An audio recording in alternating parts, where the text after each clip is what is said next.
Yellow. Welcome to A Moment with Abby. Ding. It's TV Tuesday on a Wednesday. And I don't know, do you guys even recognize me?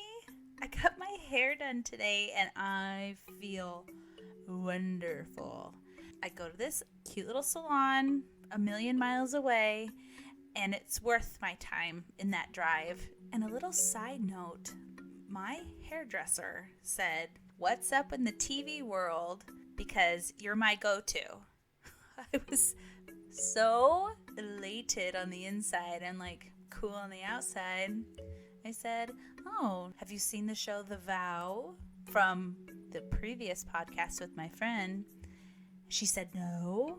I'm like, "Girl, you got to watch it."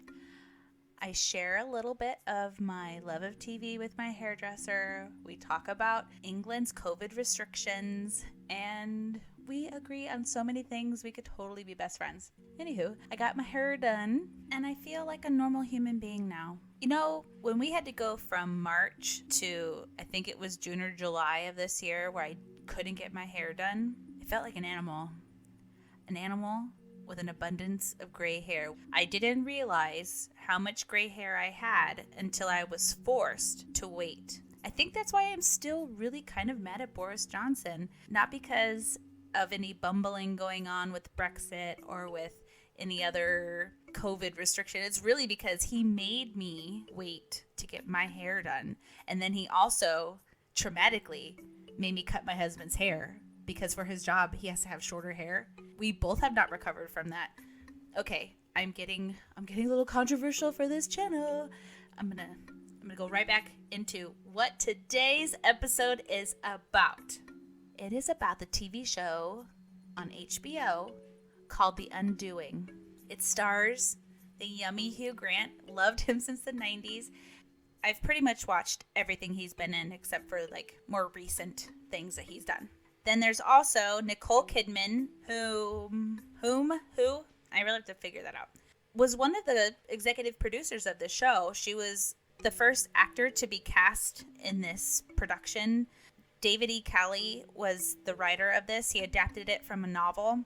We also have the Sutherland patriarch, Donald, a.k.a. President Snow of the Hunger Games. He's done other stuff too, but really he's always going to be President Snow. And then also, last but certainly not least, we have the beautiful Matilda DeAngelis. I think that's how you say her name. She's a relatively new actress. She hasn't been acting for long, but she really holds her own with Nicole Kidman and Hugh Grant. That's not giving away any plot twists or anything. It's like in the first episode that you see them interacting. The cast is so well put together. It was worth watching it for those 6 episodes because you're like, dang, that's a really good choice. And I guess that's just maybe coming from my weird theater drama nerd head, watching people make their decisions on why they do something. It's always entertaining for me. So you have a really good cast, and you have David E. Kelley, one of the best writers in all of Hollywood, adapting a novel that was critically acclaimed. And what could go wrong? I'm not giving any plot twists to anything. I'm not going to give away the ending. But I'm just going to talk about my opinion on this show. It's 6 hours.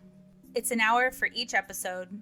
And I think I need to choose my words correctly for this. It was not a disappointment. I can't say that. And I don't want to give that as the tone for this podcast for the show. But it's kind of like a, goodness. 6 hours? I don't know. Maybe a movie? Definitely. I think this would have been a really good movie. I don't know about a limited series on HBO. It makes me want to read the book, though. It has a different name. I'll have to Google it. Usually do my research on this. I failed you. I'm sorry. I have it written down somewhere. I don't have that paper. I did do some research on this, watching it on Sky TV. They have a behind-the-scenes look on the show. And they mentioned a few things that I never thought of. For an example, they had discussed that New York was treated, because this is where it's filmed, was treated as another character. I don't know if that really even crossed my mind when I was watching it. I don't think it did, because when I was watching these behind the scenes interviews, I was thinking, really? I mean, I guess yes. I mean, it shows every part of New York you could think of, and it's kind of like maybe David E. Kelley and the director were writing a love note to New York. I don't know. It was filmed beautifully. I think it's the director of photography did a wonderful job. The lighting is gorgeous. Everything is wonderful visually. And I think you needed that for this. So now I'm going to get into not the plot, but mostly what is this show about? Well, it's about this wealthy family. A woman, Nicole Kidman, is a therapist, a family therapist, who deals with difficult family situations. Then you have Hugh Grant, who is a doctor, not just any doctor. He's a doctor who deals with children with cancer. It gives you the idea that this guy is a healer, right? Then you have Donald Sutherland, who is Nicole Kidman's father, and they come from a lot of money. Nicole Kidman, her character, only knows a lot of money. She went from living the high life to living a higher life with her doctor husband. They have a child who is just another rich kid going to private school, and it seemingly appears that they have the perfect life. The husband loves his wife, the wife loves the husband, the child idolizes the parents. It just seems perfect. And watching behind the scene videos of this, the main question is, how well do you know the people that you love or the people that you know? You can have an idea of someone, but are they who you think they are? And one of the things that I read on Instagram or Facebook, and it could be so profound, is I know who I am on the inside, but my husband or my children will have a different idea of who I am because they see me for my actions on the outside. And that stuck with me for a bit. And so watching this and then watching the behind the scenes videos, I was thinking, you're right. It appears that they have this perfect life, and you see Nicole Kidman helping these families. I'm just going to use their actors' names. Like, I'm not going to use their character names. But you see Nicole Kidman in therapy with these couples, and they're going through a lot. And then she goes home to her, like I keep saying, seemingly perfect home life. Well, is it? Could it be? I do want to make a little side note here. Nicole Kidman looks fantastic in this show. And it struck me, well, her face looks just, she hasn't aged, and it's not just like, you hear people talking about her getting Botox and she can't show her emotions. But it hit me that she has red curly hair again. She's mostly been wearing her blonde straight hair. But in this show, they brought back the red long curls. That just fits her perfectly. It just made her look so much like fresh-faced. And I just thought it was a great choice for her. Now with Hugh Grant, he went and studied other oncologists, pediatric oncologists, because that's who his character is. But then he realized that these guys are really nice and they're not what his character would be perceived as. He went and saw some doctor that all the ladies in New York love. And this guy is charismatic and maybe has a hint of narcissism. Or it's not so much narcissism as in there's something darker underneath. And he really pulled from that guy, the charismatic doctor who would believe that they were playing God in some way. Hugh Grant is known for playing very charismatic characters that are a little bumbly and they're very British. But in this show, he is very confident, and he does get a little bumbly here and there, but not too much. It's a bit of a change for him as an actor. He's known to be a heartthrob, and not just any heartthrob, a heartthrob that anyone would feel like they could actually date. But in this show, you have a very wealthy doctor, a very wealthy therapist who comes from a very wealthy family, and they live in this very opulent part of town and society. I don't think that there's going to be any way that you would have any type of connection with this man unless your child gets sick, which is what happens. Hugh Grant's character meets Matilda's character when her son has cancer. And it's kind of discussed that when your child has cancer and you're in the hospital, then you become close with the doctors and the nurses. So that's how you get introduced to Matilda and Hugh Grant's relationship. At first, you're kind of like, is something going on there? Because then you see Matilda, her child is going to the same school as Nicole Kidman and Hugh Grant's kid. Matilda and her family are not wealthy. She's an artist. She has a studio. And her husband, I think he's just a working class person in New York. And I don't think that pays a lot in New York. But her kid ends up going to the same school as their son. There's this fundraiser that's coming up at the school. Nicole Kidman is on the board, and so is Matilda's character. But you get this sense of Matilda is a little maybe obsessed with Nicole Kidman. You're not sure why. And then fast forward to, other moments here and there.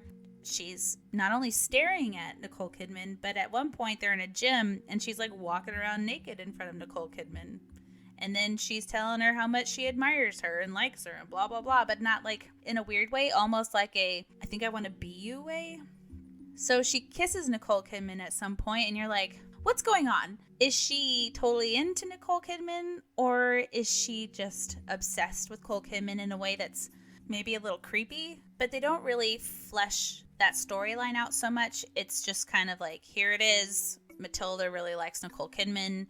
She seems like she's a little obsessed. And then it's kind of like squash after that. And there's little things that get popped up here and there that are like, why don't you discuss that? That's why I'm wondering if I should just read the book, because I think that they would have more answers there. Watching the behind the scenes of it, and I'm going to keep saying that because these are not my own opinions, the director said that she wanted to have a little, I guess, comedy in the show, and they ended up having to cut out a lot of it. Now, there are some funny, quippy moments, but in order to stay on task and have the same mood in the rest of the show, they cut out a lot of the funny stuff. It shows that there's a lot of, maybe it's more tongue-in-cheek with the jokes.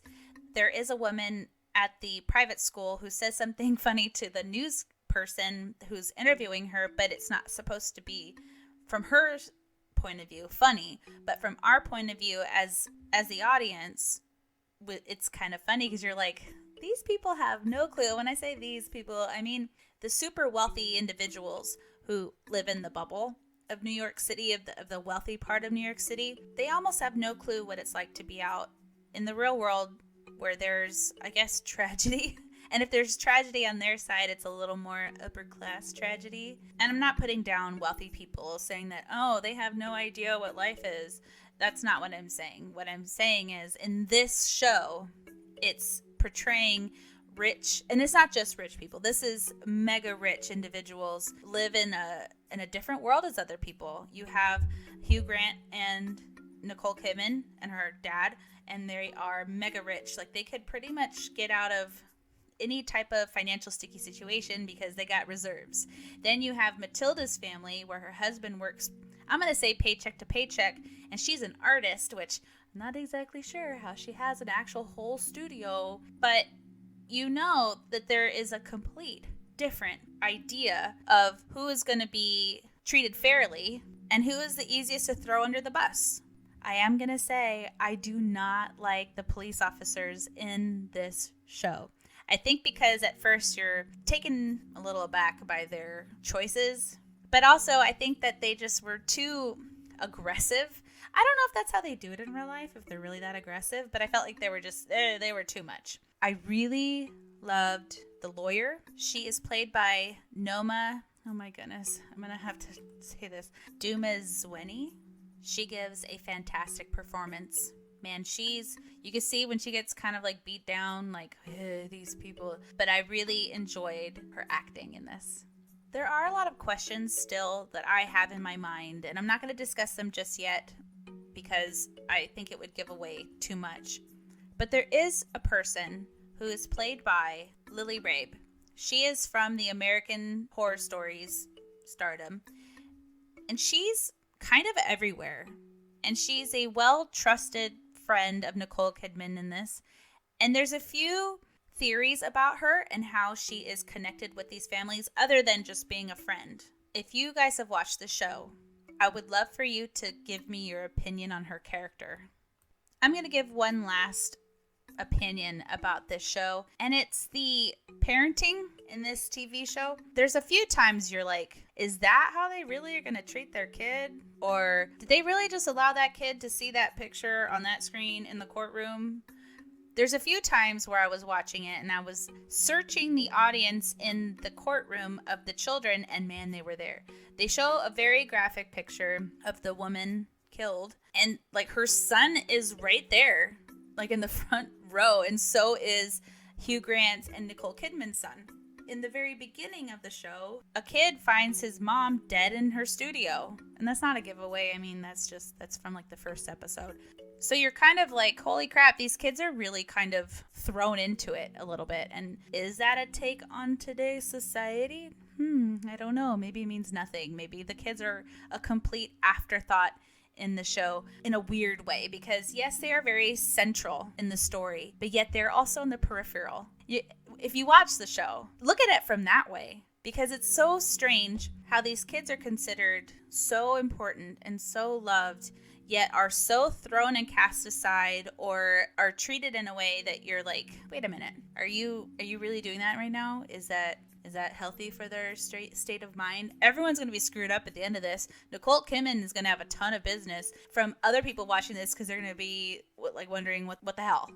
So the whole story of The Undoing is the idea of, do you know who you know? And really, how well do you know them? Could you trust them with your life? And if you can, are you sure? And also, New York is beautiful. That's what I got from it. And it was 6 hours. 6 hours. 6. So you let me know if you've seen this, how you felt about it, because I do want to talk about it. My grandma watched it, and she wanted to have a conversation about it on Zoom, but my mom hadn't watched it yet, and she said, no, don't talk about it. So I've literally waited almost 2 weeks for my mom to watch it, and she hasn't. Mom, have you watched it? I know I gave you a heads up today, but have you at least watched one episode? Leave it in the comments if you've seen it. All right, guys. So for today's good of the day, help a mother out. Not so much a mother, or maybe a brother, or some mother. Help someone today. If you see someone who needs something, help them. Or if you know of someone who needs a little bit of help, go to them. See how they're doing. In the most COVID-safe way. Because that's where we are in the world today, guys. And it doesn't have to be like a super complicated help in any way. It can just be something like, oh, my neighbor's trash bin is still out. I'll just bring it in real quick for them. Because it's the little things, right, guys? Thank you so much for listening. I hope you got a few chores done today. If you have any other comments or questions or anything about The Undoing, leave them in the comments. I started a new Facebook page. I'm going to have to start a new Instagram for all the young kids. I don't know about Twitter. There's just so much to promote. The best thing you can do is hit like, subscribe, whatever. So, thank you guys. Bye.